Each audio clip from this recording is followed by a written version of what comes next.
Are we still selling Buck short on how much an advantage he gives the Mets on a daily basis? I think so, guys. I mean, we have so many tools to measure what a player's value is, right? We have WAR. Well, I'm going to propose a new one. What about M-WAR, manager WAR? I think if you look at what Buck has done so far for the Mets, he's won them probably at least 3, maybe more games. And you look at the standings right now, how much more nervous would you be if the Mets were only up a game or 2 versus 5 games on the Braves? So this is quintessential Buck.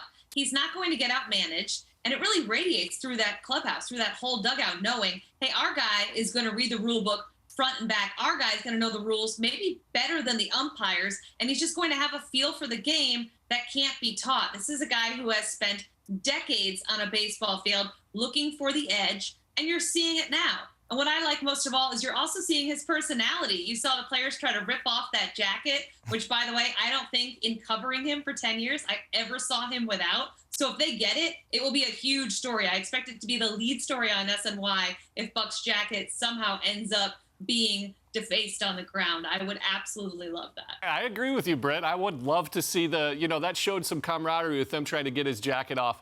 But it really is an advantage because as a player, you look to your manager to be the leader, and you know he's aware of everything that's going on the field, and also whatever the answer is, because there's so many little quirks in baseball. Apart from each ballpark has their own little quirks on the ground rules and whatnot. You know that your leader every day is going to be able to just answer all those unknowns, and you can just focus on being ready, playing the ball game, and also, he's always going to have your back. He's out there fighting for you. Every time we show a clip of the Mets getting hit, you see him over there, like under, muffle under his breath, just saying some bad things. So I really don't think we give Buck enough credit for the day-to-day making the players feel comfortable to play.